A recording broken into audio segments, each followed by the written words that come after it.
Okay, so before the run actually begins, I do want to preface some stuff and go over some things, because at the start of this run, a lot just happens right off the bat.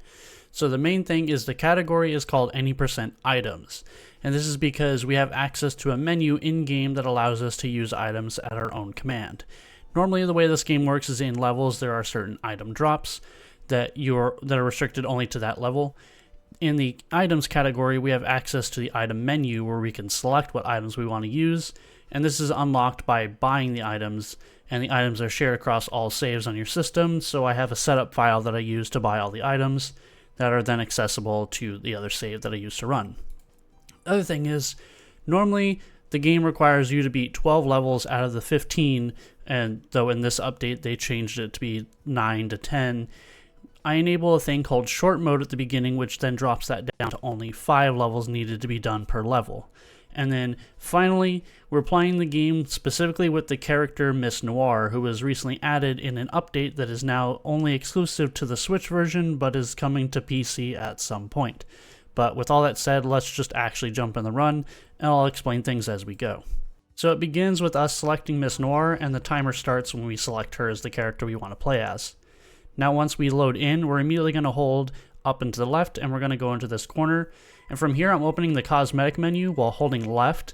Opening the cosmetic menu isn't needed, it's just something I do to change the outfit. Holding left there enables short mode, and then I actually jump over the NPC that you saw there. He has a little trigger box around him that when you go into there, he starts a text box. I can just barely jump over it and skip it entirely. Now here we use the item max power that'll max up our power gauge on the left hand side, and then we use an ability that Miss Noir has.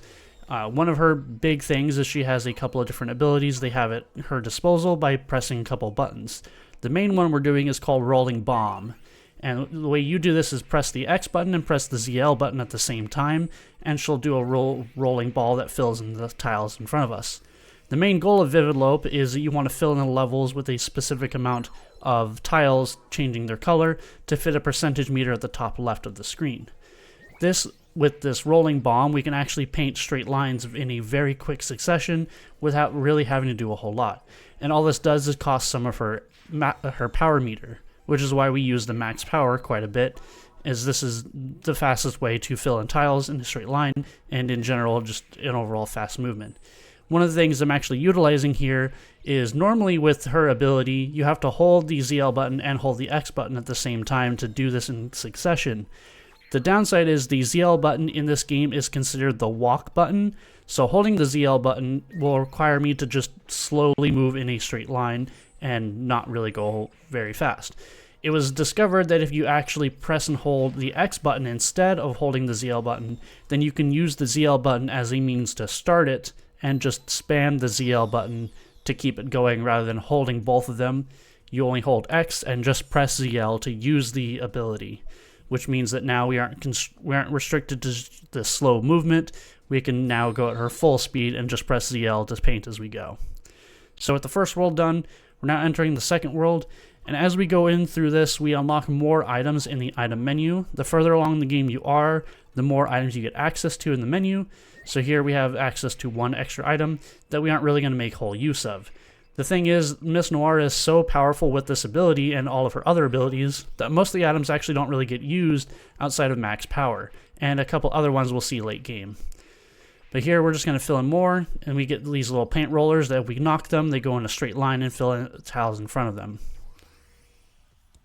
And then at the end of every level, you are challenged in the bonus phase. Now I mentioned the whole point is to fill in a certain amount of the level.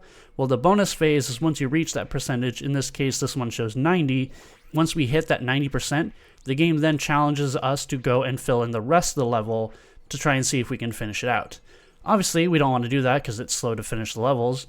So what we will do is we will use one of Noir's other abilities in which she can just dash forward in a straight line, and then we will quickly end the bonus phase by going back over tiles we've already painted in. The bonus phase ends when you run out of your power meter, and the quickest way to tank our power meter is to just go over tiles we've already colored in. And that is one of the things you try to avoid, is stepping back over tiles you've already painted in. It slows you down and reduces your power meter. So here we just have more of the little rolling bomb chains, just trying to find levels where it's mostly straight lines to make most use of it, and then just try to figure out how to maneuver around them. Here's another example. Now you'll notice that I'm only using in 2 of these lines and then just walking the other line. This is actually so I'm not wasting the power gauge on a line that I'm already going to walk, and then I can actually build the power gauge up from walking on that line.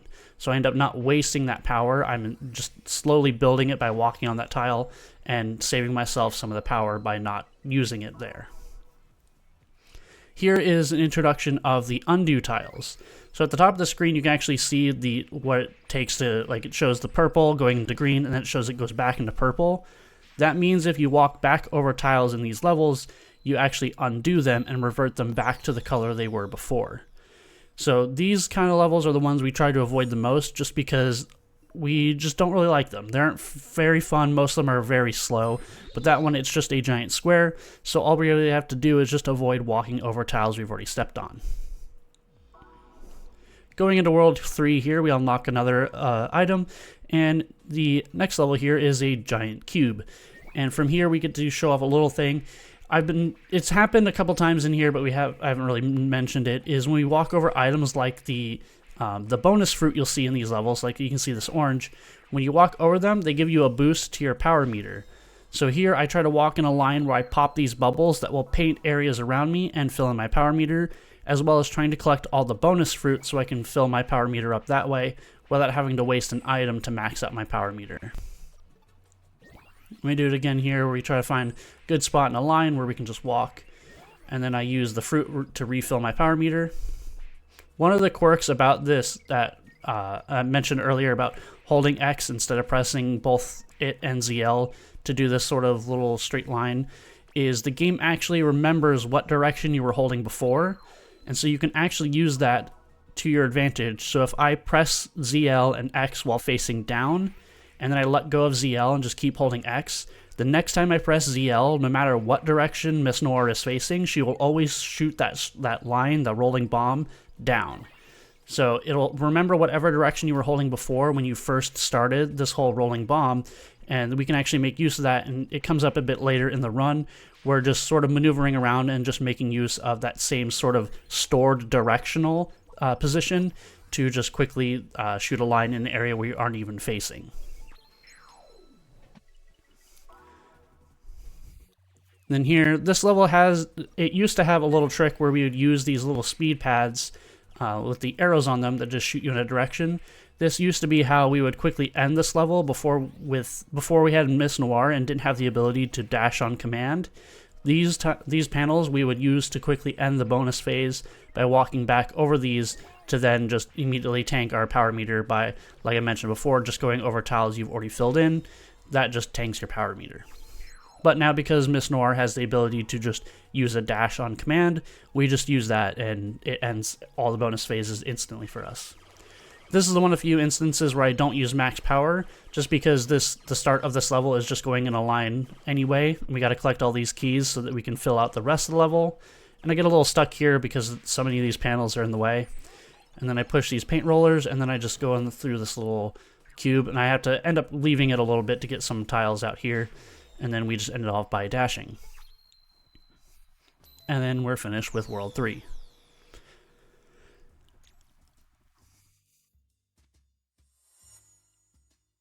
As mentioned, when we go through this, items unlock as we progress through, and the more worlds we unlock, the more items we get access to.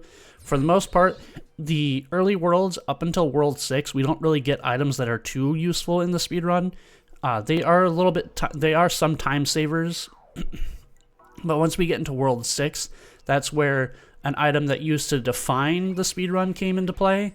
But now, because Miss Noir has that item on her own ability, it's not used as much, and I'll go over more of it once we get to that world. This is another example of just favoring levels that are straight lines. Makes best use of her ability, where we can just shoot in straight lines. And then again, just a dash to finish the bonus phase out. That also introduced invisible tiles, where tiles aren't visible on the map unless you get close to them, and when you get close to them, you can see where they're at. This update for the Switch actually introduced a improved visibility for them. It was a little bit tricky to see areas where there were invisible tiles. You had to be like right next to them to be able to tell that there were invisible tiles. But the Switch update improved that into where now you only have to be a couple tiles away to be able to see that there's invisible spots there. And then we saw another enemy that's introduced here is a little ghost who is also only visible once you get close to him. And those guys are a big pain and used to be one of the most obnoxious things to deal with. Here I have a quick, simple route through this level where all I'm going to do is just fill in go left. This level has tiles where we have to fill it in twice, so it shows the gray going into green into purple. The ability that Miss Noir has here, where we can place the rolling bomb, it'll actually fill in the multiple colors for us. So even if levels require us to fill in 2 different colors, the rolling bomb will fill in whatever color it needs to be at the end. So it saves us a whole lot of time instead of having to walk over tiles multiple times to get the color we need to finish the level. The rolling bomb will do it for us automatically, and we don't have to worry about it. Another item we have access to, and you'll see used quite a bit later in the game, is the bomb. And the bomb is useful for immediately destroying all the enemies on the map. It can refill your power meter, and one thing that'll come up crucially later is it gives you invulnerability frames. Here's another example of a level that has it has multiple colors, so it has to go from the gray to the light green, whatever, to the purple, and then if you walk back over it, it goes all the way back to the original color. So this one is, for the longest time, this level was a bit of a pain. It used to be in the route. You'd think a giant square would be a no-brainer, very simple level to do, but doing it optimally with the items we had wasn't really that fast, but her ability makes it super quick. Here, we're going to get introduced to the item that will, after this world, become, well, was the most overpowered item, and that is called the wrap paper. The wrap paper functions basically identical to Miss Noir's rolling bomb, where it's just a straight line, fills in all the colors, and even changes it to whatever the final color needs to be, except the wrap paper is a lot faster. So I'll pick it up here, and you can see it's basically the same idea where it just goes in a straight line, and we can actually use that to quickly strafe around in the same vein that we're going in a direction with how I'm just strafing right now as I'm filling in these tiles.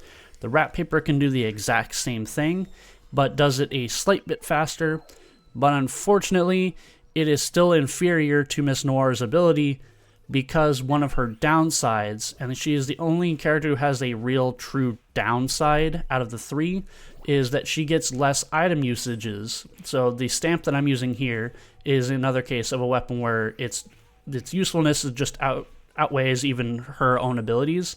She gets only 6 of them. So every time I use this, I only get 6 stamps. But in other characters like Cerise and Acru, the other 2 playable characters, they get many more uses of this than she does.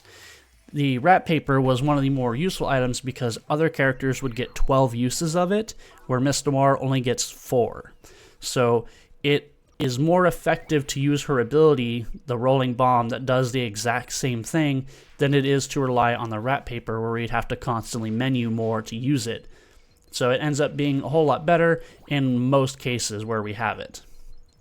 But areas like this where we can make use of the small amounts of them just to save a bit of time, are still useful. So we just continue to go in straight lines, fill it in. And then one thing that was shown off in the early here is when you're using the dash ability, you have a few frames of invulnerability. So I'm able to go through enemies that would normally instantly kill me because this game is actually a one-hit death. The dash allows me to phase through enemies for a short period of time and make use of invulnerability. Here, I use the dash to quickly move around, and these little, these blue, whatever you want to call them, I don't even really know what to say or what to refer to them as. Those will fill in the tiles automatically around them. I mean, these little ones, like I don't even know, there's the squares that have like the 3 dots on them. Those are vents, and when you walk over them, they set on fire. And so if you walk back over them, you set yourself on fire, and you will game over. Here is another level that for the longest time was a bit of a pain, up until now where we can just paint in straight lines like we are now. This one is another one where we have undo tiles, or just backtracking undoes all of our work, but we don't have to worry about it. We can utilize one of the other items called Good Shoes, and the Good Shoes prevents us from undoing tiles we've walked over. So levels that have undos that we end up having to do, most of the time we will equip Good Shoes as well, just so we don't get penalized for walking back over tiles. Now we're going into World 6, which is the world that in the past, before Miss Noir was added, was when we would get access to using the wrap paper from the items menu, and everything in the run would change and would get so much faster. But because of Miss Noir's ability effectively doing the same thing, we've had access to it this whole game. So we won't really see too much of wrap paper being used itself, but you can see here the original implementations of it and how it impacted a lot of the late game routing. So this was the first time we could do the same thing of that previous level in World 5 where I said it was annoying. This is originally how we could do that level when we had wrap paper at our disposal. So it just shows how much faster the wrap paper makes that same exact layout when we had access to it, and was significantly faster back when we relied on wrap paper. This is another level where it has the undos, but this one, it doesn't undo it back to the original color, it just undoes it back one color. But again, we don't really care because we can just use the little strafing and paint in straight lines for us. And then we have to turn back and paint one line. I also use the Good Shoes because we do have to walk over the tiles we're filling in. One of the downsides of the wrap paper or the rolling bomb is because we have to walk over tiles we've already filled in. Levels like this that have undos are very risky if we don't use the Good Shoes. It's very easy to accidentally fill in spots where we need to actually walk, and then we waste time. Here are these tiles that have these white little dots on them. Those are spikes. You can walk over them just fine, but if you jump on them, you die. So that's why that one spot I didn't jump over the tile that I had already filled in and just opted to walk over it, is because I didn't want to risk dying. So it's just faster. It's better to just take it slow and walk over it than it is to try and jump and risk, taking a death. These little pink tiles are also an instant death, and then this enemy up here was getting in my way and was really risking me taking a death there, so I had to play it careful. These levels, like I said, in World 6, this was the world where wrap paper drastically changed the route and how we played the game. Before we really realized how powerful it was, the route was very different and didn't even utilize the wrap paper all that much. But now we can see just how useful it is. This world also introduced the ice tiles, so I'm currently walking on them right now. They obviously give you ice physics when you walk over them, so you slide a little bit. But one of the fun things about it is the ice physics also apply to the items. So there I was just spamming the rolling bomb because the rolling bomb will also follow those ice physics and just go all over the place, go crazy, and fill in the tiles for me, so I don't have to do as much walking myself. And the wrap paper and other items follow that same behavior, where they too will just follow the ice physics and go wacky wherever directions they want to go. And it makes it very useful because then you can just spam it and not really have to worry about walking over specific tiles or making sure you're not going to miss stuff, because chances are they're just going to go crazy and fill in everything for you. Here in World 7, we get a hodgepodge of all of the attributes that get added. So here we see like these pink tiles that'll kill you, the vent tiles that will shoot fire, and then we also see these collapsing tiles. So these ones that have the little X on them, if you walk over them, the tiles break and you cannot walk back over them. So those ones, if I were to walk back over, I would fall off the map and take a death. These ones will actually drop me to a lower level, so I can use them to drop down here to this spot and then fill in tiles down here.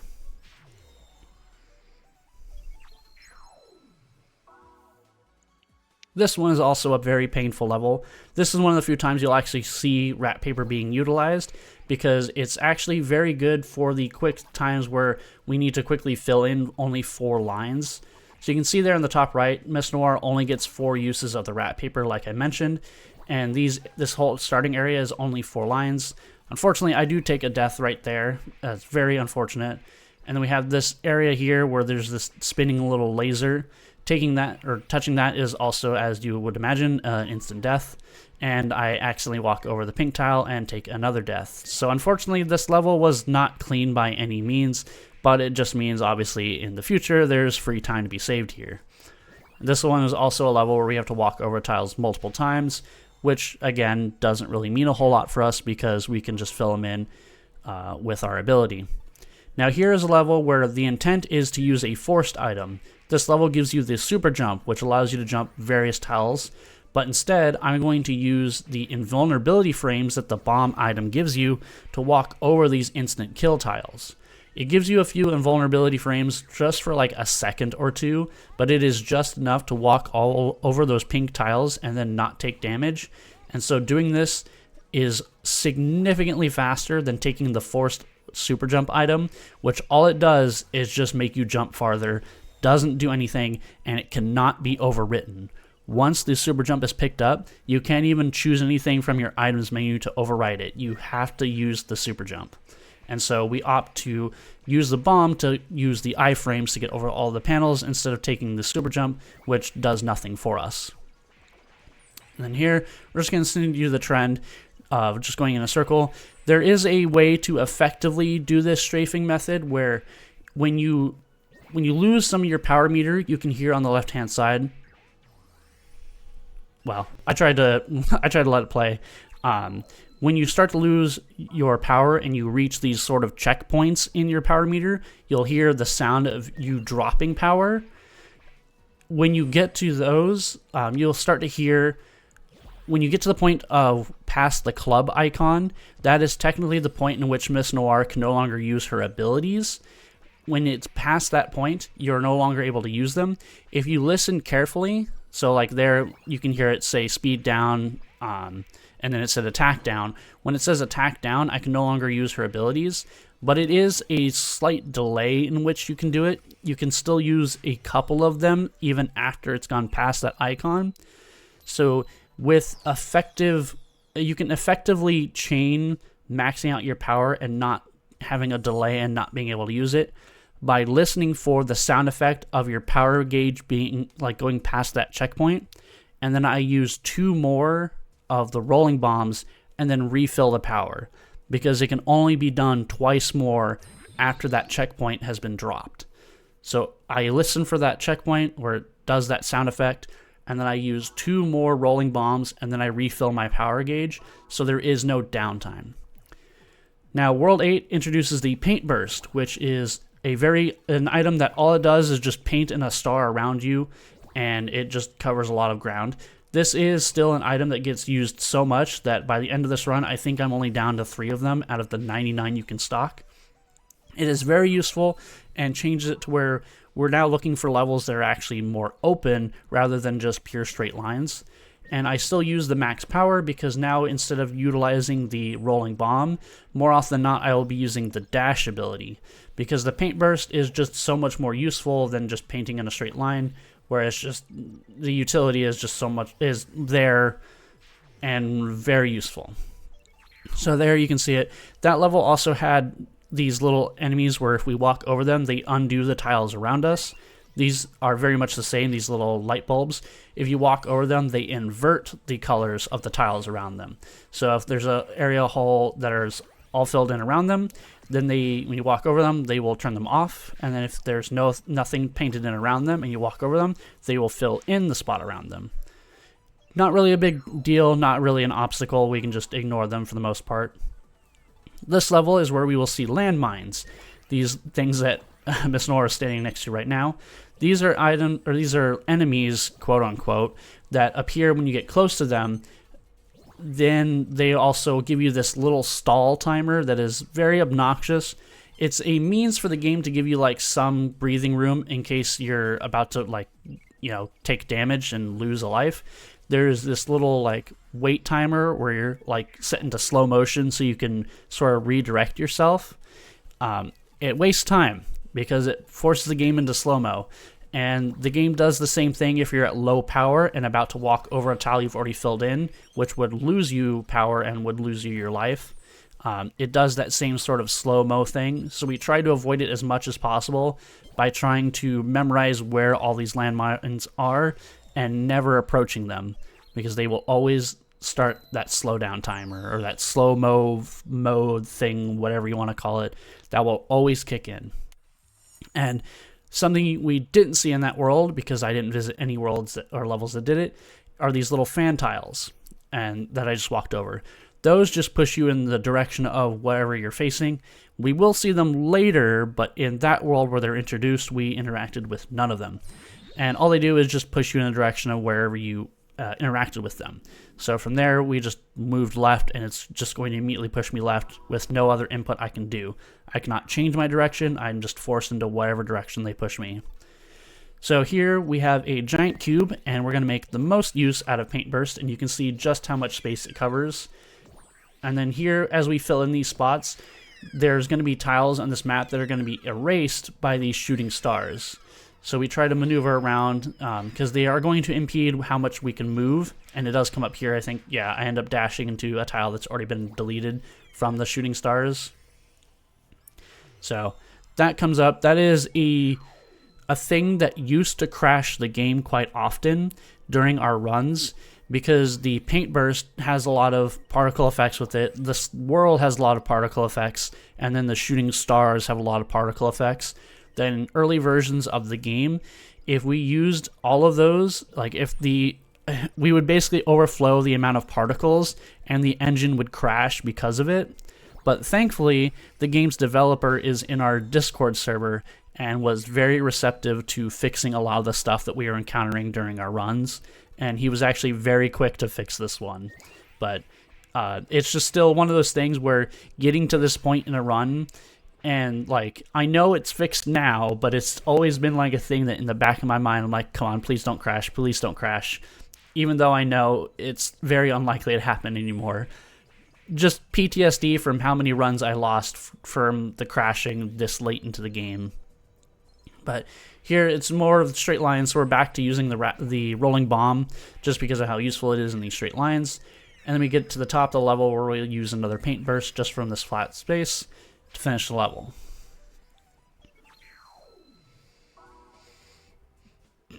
And this one we use, again, a mixture of the Paint Burst and dashing to quickly get around. This is a level where we used to implement more of the rat paper, just shooting these straight lines.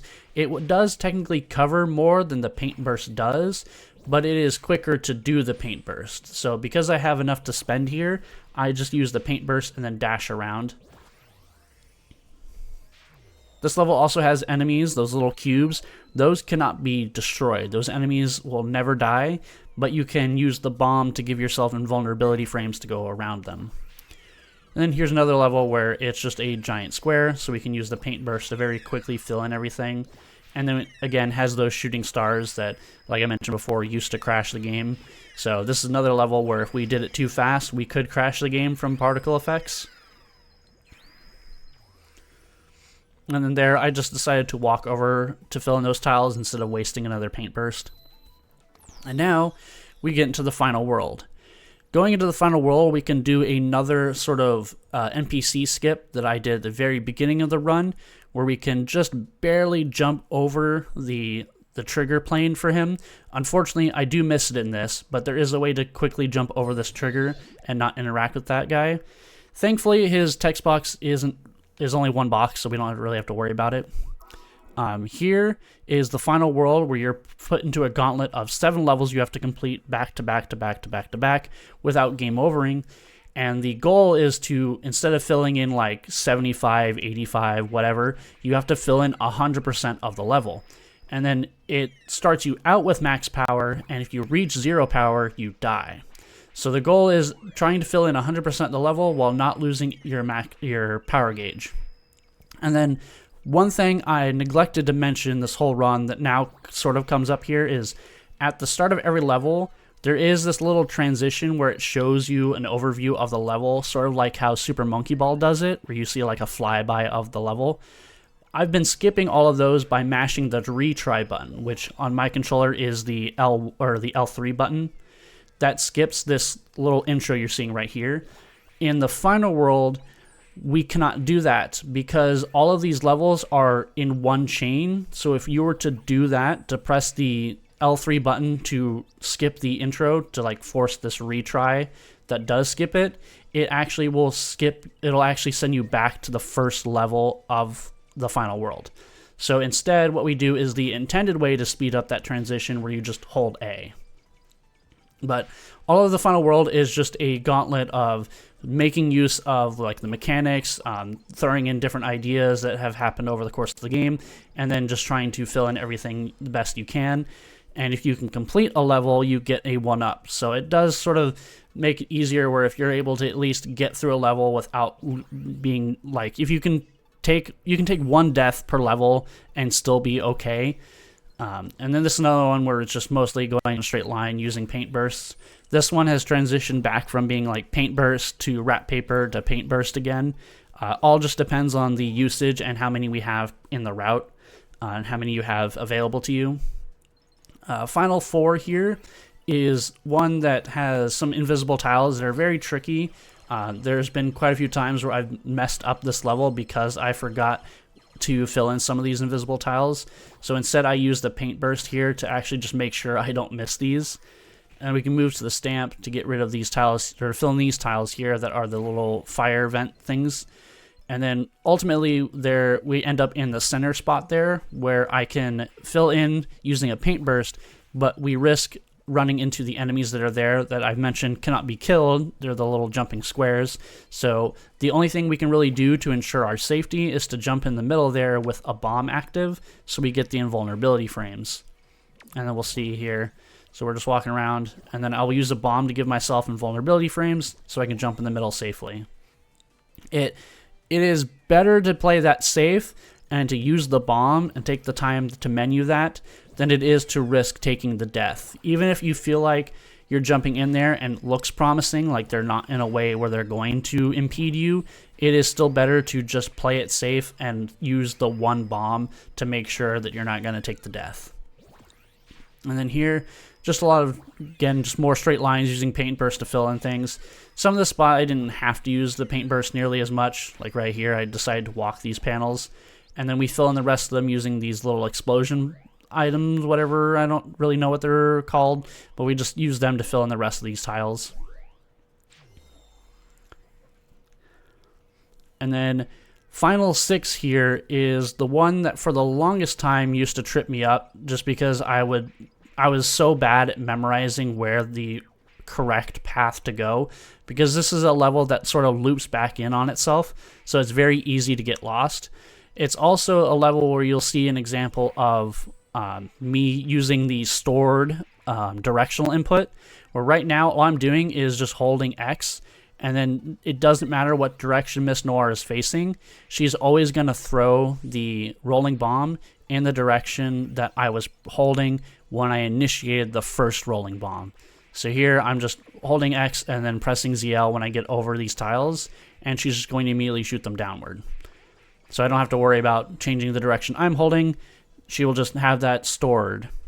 And then the final level is just a giant cube, where we once again will just go over everything with paint burst to quickly fill in everything. And this one's been a little tricky, just to sort of figure out like where to quickly go, because the level is kind of small. And then that's time. When the final level is completed, that is time. And then we have the credit sequence that we can skip through. We use in-game time, so we still have to go through all of this just to see what the final in-game time was. And here we get a breakdown of all of our ranks, along with the in-game time of 31:25. So that is the speedrun of VIVIDLOPE, any percent items, with Miss Noir, who has greatly impacted the speedrun in so many ways.